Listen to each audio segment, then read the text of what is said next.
You believe you're free. You believe your choices, your desires, your struggles, they're all yours. But Carl Jung issued a warning that most people never dare to face. Much of your life is not driven by you. It's shaped, pulled, and silently controlled by forces hidden deep inside human nature. By personality types you can't even see. These types don't introduce themselves. They don't carry labels. They move like shadows, slipping through your relationships, shaping your thoughts, deciding your choices, without you ever noticing. And once you finally see them for what they are, you realize something unsettling. They've always had power over you, because personality isn't just about habits or quirks. It's energy, it's influence, it's the invisible hand guiding your attention, bending your emotions, and steering your life without ever asking for permission. Jung didn't just study the mind. He studied archetypes, ancient patterns hidden in the psyche, hardwired into human nature. And within those patterns, he uncovered three powerful forces that have always ruled human behavior. If you don't learn to recognize them, they will keep you trapped in the same painful patterns, over and over, like a curse. Let's begin point 1. The Manipulator of Desire, the first seducer of the mind. This is the personality that never tells you what to do, because they don't need to. They create an atmosphere where you want exactly what they want. You don't even realize when it starts.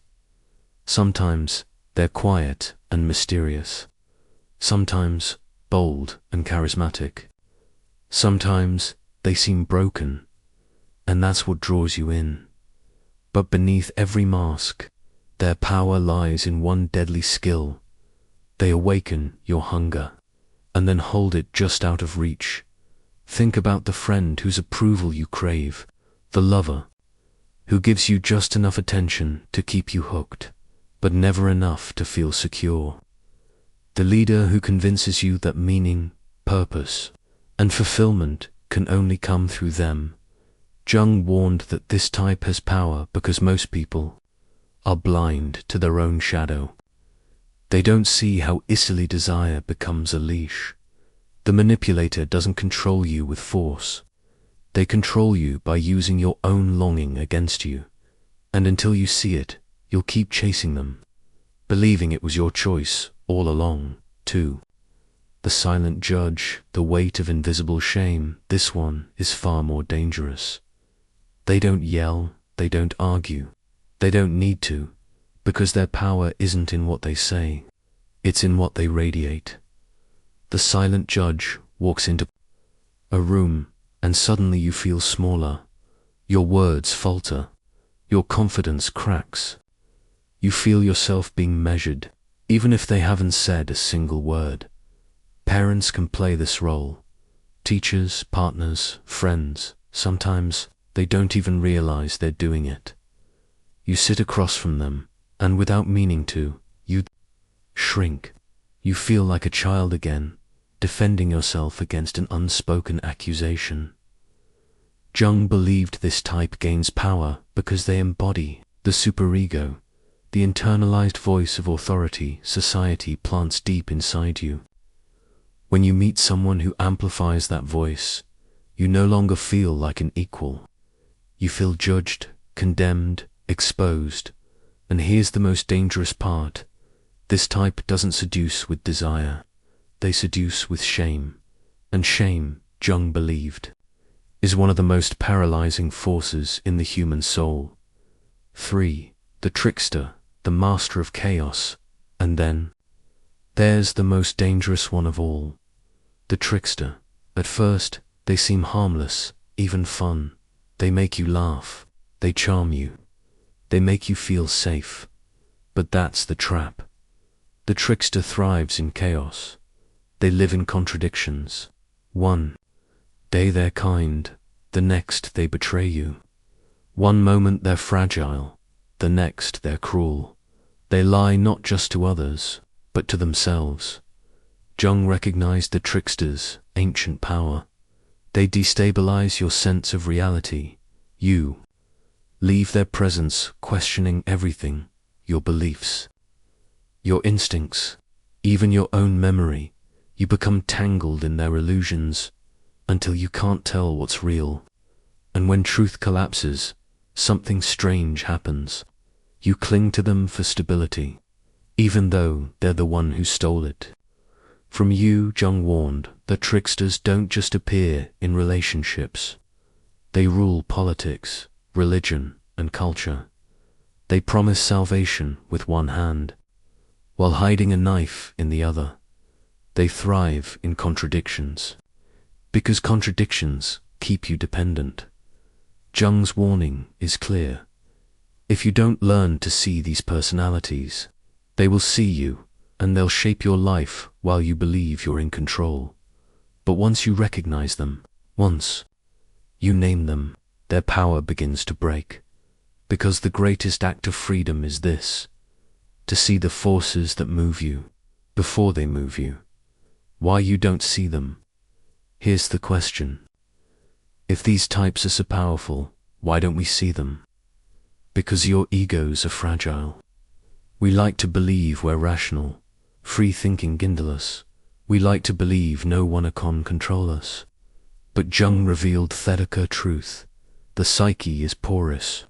We're not closed systems. We are vulnerable to energies, to archetypes, to personalities that slip under the surface of our awareness. You don't see the manipulator of desire echoes. You want what they offer. You don't see the silent judge because you already fear condemnation. You don't see the trickster because their illusions feel safer than reality. And so you move through life believing you're steering ship, when in reality you're being carried by currents far older and stronger than you. The awakening dot. Once you begin to see these types, something shifts. You stop being a passive participant in their games. You begin to notice the pull of desire, for it captures you. The weight of judgment before it crushes you.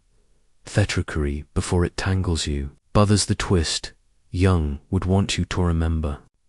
These types don't just live in other people. They live inside of you. Your own psyche contains the manipulator, the judge, the trickster. And the reason you fall under their influence in others is because you haven't confronted them in yourself. The seduction, the judgment, the trickery, they have power over you because they're ensorcelled within you. And theatricalization is both terrifying and liberating. Terrifying because it means you're never as free as you thought. Liberating because once you face these forces in yourself, they lose their power to control you through others. But this is only the beginning, because Jung identified more than these three.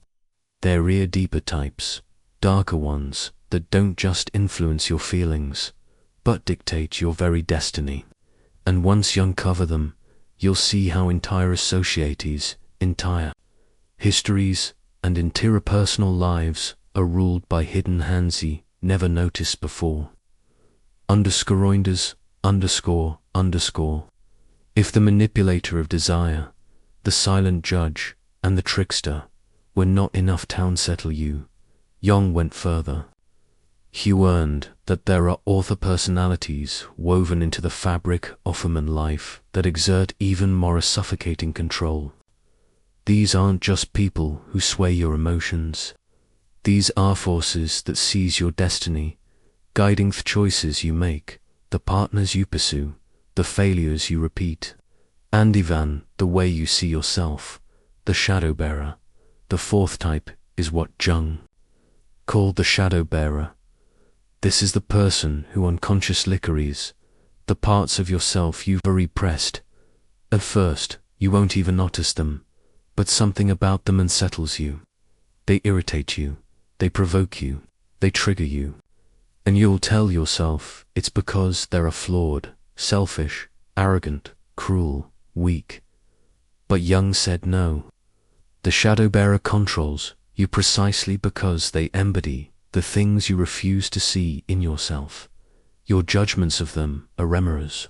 Your hatred for them is self-hatred displaced.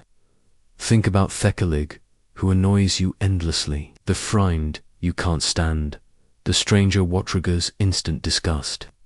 Often they are not doing anything unusual. They are simply reflecting back to you the traits you've buried. And here's the terrifying part. As long as you remain blind to our own shadow, the shadow bearer has absolute power over you. They dictate your emotions, your reactions, your peace of mind. You spend your life resisting them, condemning them, gossiping about them, when in truth, you're fighting yourself. The shadow bearer doesn't need to manipulate. They simply exist, and your unclaimed darkness does the rest. The Devourer, the fifth type, is the Devourer. Unlike the manipulator or the judge, the Devourer doesn't play games. They consume. These are the people whose presence drains you, whose needs always outweigh yours, whose crises swallow every ounce of your energy.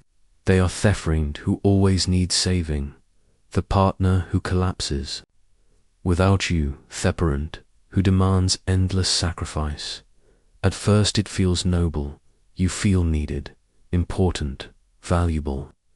But over time, Jung warned, you realize that truth. The Devourer doesn't just lean on you, they consume you until nothing of you remains. Jung saw this in myth, in history, in the archetype of the devouring mother, the tyrant father, the manipulative child, the toxic leader. The Devourer thrives because you confuse their need with love. You believe your sacrifice is proof of your goodness. But Jung knew better. He said those who give endlessly, without boundaries, are not saints. They are victims. And the Devourer thrives on such victims. This type controls you by convincing you that your worth is measured by how much you can endure. And once you accept thatly, they will never stop feeding the savior mask. Finally, there is the false savior. This type is perhaps the most seductive. Fall because they appear not as a threat but as your answer. They present themselves as the one who will rescue you, guide you, redeem you. They, Mako, feel chosen, special, protected. They promise to lift you out of despair, to show you the truth, to give you a purpose you can't find alone. But Jung saw the danger. The false savior does give you back your power. Demand you give it to them, their rescue comes. At the price of your autonomy, their guidance becomes your dependence. Their purpose replaces your own. Religions have been built on this type. Movements, ideologies, even intimate relations are filled with them. The false savior thrives on the desperation of the lost. They shine brightest when you feel weakest. And here's the cruelest twist. The more you surrender, the safer you feel. Until you realize you've built your entire existence around someone else's story. The false savior doesn't just control your choices. They control your meaning. And when someone controls your meaning, they control your life. The 6 controllers, so here they are. The Manipulator of Desire, the Silent Judge, the Trickster, the Shadow Bearer, the Devourer, the false savior. 6 types Jung believed were not accidents, not random quirks of personality, but ancient forces of the psyche, archetypes that have shaped humanity from the beginning. And once you begin to map them onto your life, something terrifying happens. You see them everywhere. In your family, in your friendships, in your romances, in your leaders, in yourself, and suddenly, moments that once felt confusing become clear. The breakup that left you shattered, the friendship that drained you, the mentor who betrayed you. The endless cycles you swore you'd never repeat. They were not random. They were the inevitable result, all falling under the control of these 6 types. The trap Jung warned about. But here is trap. Once you recognize them, it's easy to turn them into villains. It's easy to hate the manipulator, despise the judge, fear the trickster, resent the devourer, expose the savior. But Jung insisted that this is only half the journey. Because these types don't just live out there in the world. They live inside of you. Every time you manipulate or get what you want, you become the manipulator. Every time you condemn insolence, you become the judge. Every time you destabilize others with contradiction, you become the trickster. Every time you project your shadow, you become the shadow bearer. Every time you consume others without giving back, you become the Devourer. Every time you demand devotion, in exchange for help, you become the false savior. And that's why these types have so much power over you. You recognize them unconsciously because they are remorers of your own psyche. The next step, the question then, is not whether you'll meet these types. You already have. You always will. The real question is whether you'll remain controlled by them or whether you'll integrate them, master them, and rise above the games they play. Because Jung believed this, you cannot destroy these forces. You can only bring them into awareness, confront them, and learn to stand equal to them. Anything less, Anthi, will rule your life from Thish. And in the final part, we will go even deeper into how these 6 types shape, not just relationships, but entire societies, and how recognizing them could be the first step in breaking free from a lifetime of invisible control, _______. You've now seen 6 personalities Jung warned about. The manipulator of desire, the silent judge, the trickster, the shadow bearer, the devourer, the false savior.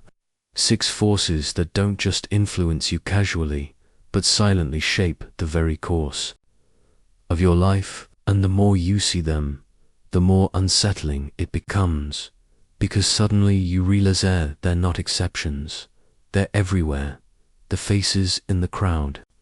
Think about the people who've marked your life the most, the partner who kept you hooked even when you knew they weren't good for you, the manipulator of desire, the parentro's disapproving silence still echoes in your mind, the silent judge, Thelador, who made you doubt reality itself, the trickster, the person always provoked your irritation, the shadow bearer, the friend who drained your energy, always demanding more, the Devourer, the figure who promised to save you, but ended up making you dependent, the false savior.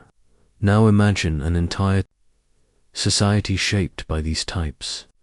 The politicians who manipulate with promises, the religions that judge with guilt, the corporations that trick you with illusions, the culture that projects its shadow onto scapegoats, the systems that devour your time, your labor, your health, the saviors who offer solutions silently if you surrender your freedom. Suddenly, Jung's insight doesn't just explain your private life, it explains your story. It explains power. It explains Sui. Generation after generation falls into the same traps. The hidden controllers of society. Jung saw that the human psyche wasn't just personal, it was collective.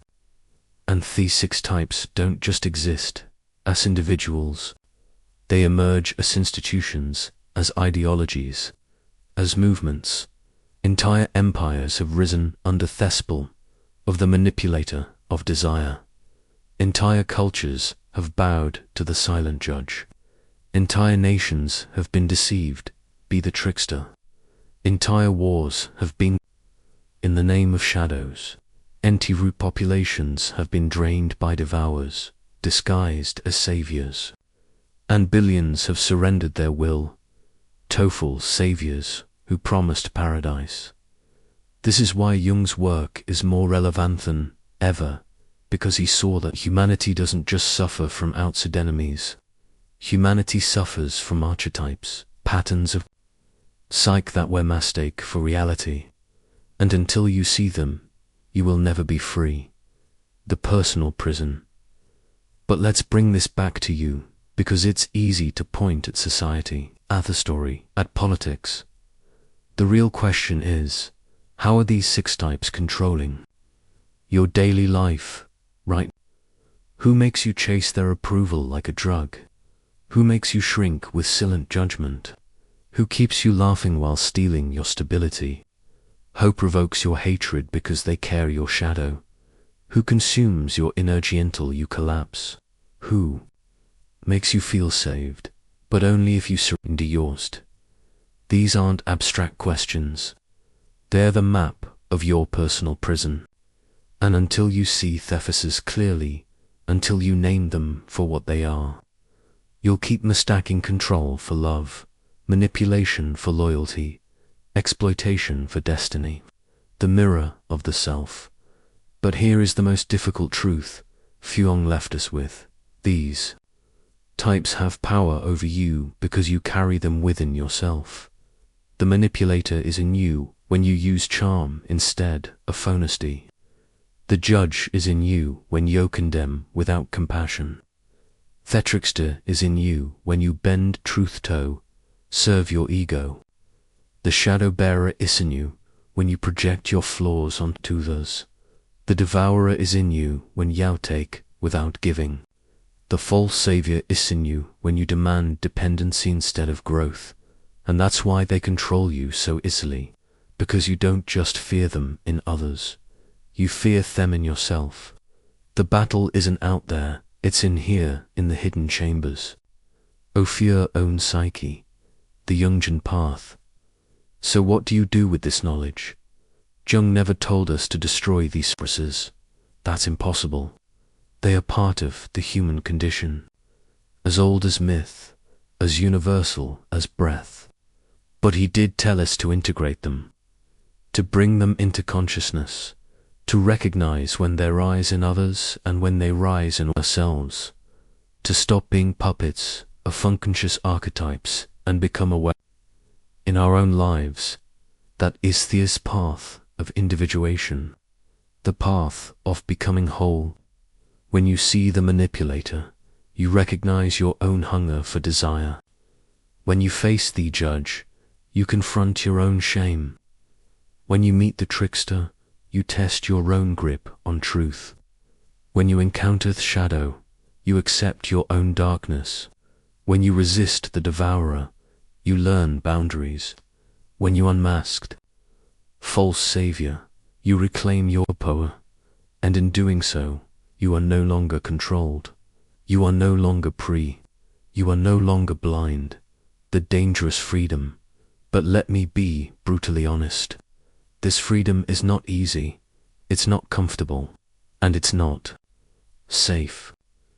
Because you see these types, once you recognize their patterns, you can never go back. You will no longer be able to look at relationships the same way. You will no longer be able to worship leaders without suspicion. You will no longer be able to cling to illusions without hearing the whisper of manipulation beneath them. This is the debris of awareness. The comfort of blandness is gone forever. But this is also the gift of awareness. No one can ever control you in the same way again. The cliffhanger. So here you stand holding the map Jung left us. The 6 personality types that secretly control your life. The question now is not whether you'll encounter them, you already have. The question is whether you'll let them continue to rule your choices, or whether you'll confront them within yourself and break this.